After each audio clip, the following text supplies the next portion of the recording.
sasa hivi tupo mimi na Buda ndo Walambeshi. Sasa mimi kingine nachotaka kujua bifu ni ya Wabongo na Walambeshi au Chief Killa na Buda Zone? Mimi ninachojua yani kwamba wao wana mind brothers, unajua ambao tunaipambania Walambeshi kama wasanii, ila kwa kigang tupo kibao. Yani Walambeshi ni kwa sababu tupo wengi kwa sababu tunafanya vitu vizuri. Okay. Nimeona umeposti bwana kama una ngoma na Jeti nini? Ishatoka. Nimeona siwezi nikatoa albamu kipindi CEO wangu katoa albamu. Kwa hiyo nimeona bwana nisubiri ili watu basi wasije wakachukia au wakaona mbona hatoi. Ni wangu na shoot video yangu kwamba albamu yangu itakuwa na kideo. Sawa sawa. Okay. Sasa collab, mbona kuna ile collab nguvu fulani ya collab kati ya wewe na Buda imekuwa sio kama vile tunavyoona kwa wengine huko. Tatizo mimi tuspendi kuachia ovyo. Lakini mimi yani tuseme katika wasanii mimi ndo nina collab nyingi na Buda. Yaani naweza nikasema hivi.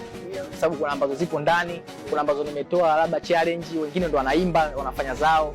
Kama kuna vipande navisikia, mimi navisikia na mashabiki zangu wakivisikia wasikipande chetu, mimi naambia ndo muziki ulivyo.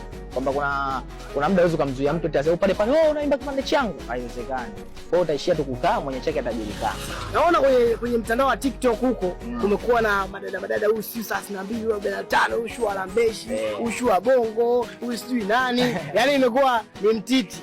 Unaonaje nguvu ya Singeli kwa sasa hivi kwa upande wenu? Kwanza mimi nilikuwa naomba nitangulize kusema kwamba sasa hivi tupambanie muziki wa Singeli kwa sababu ndio muziki wetu. Ndio. Cha kwanza. Cha pili pia muziki unafanya vizuri. Wenyewe wanaona Bongo Flava anakuja anafanya collab na sisi. Kwamba ni tunafanya vitu vizuri. Kwa hiyo tusizidi kukata tamaa, tuzidi kupambaniana, lakini Singeli imefika pazuri kwamba sometimes unapigiwa simu, moyo unaona kabisa mimi ni msanii na nimeheshimika mpaka nimepigiwa simu niende sehemu fulani. Na azi yako unapata, sio kama zamani.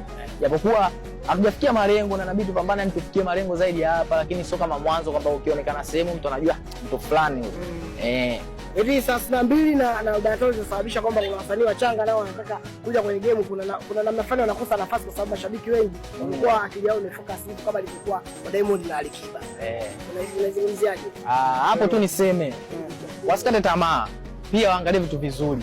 Yaani muziki ni kitu kizuri, kufanya vitu vizuri, kuelimisha watu, kufanya hichi na hichi. Nikaacha ndala. Yaani vitu kama hivyo. Hayo yanatokea pale ndo ninapokuambia kwamba mashabiki ndo wanafanya wale waonekane maadui. Ila mimi naamini kwamba wataki kwa pamoja au kabla ya hapo ni watu ambao walikuwa wanakubaliana au wanasapotiana kwa namna moja au nyingine. Ila mashabiki wao ndo wanafanya tumekuwa pembeni kwamba kuna 32 Walambeshi, kuna 45 Walambeshi. Kwa hiyo kwamba sisi tumekuwa kama mchangia. Kote tupo.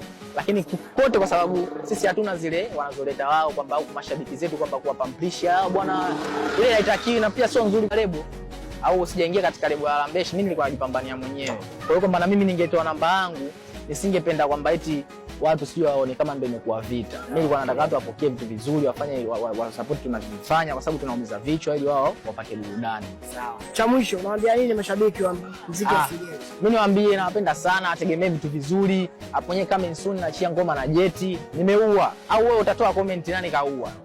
Ila soon Jumapili tega sikio, wanangu Singeli sio vita. Singeli ni muziki mzuri, nawapenda sana.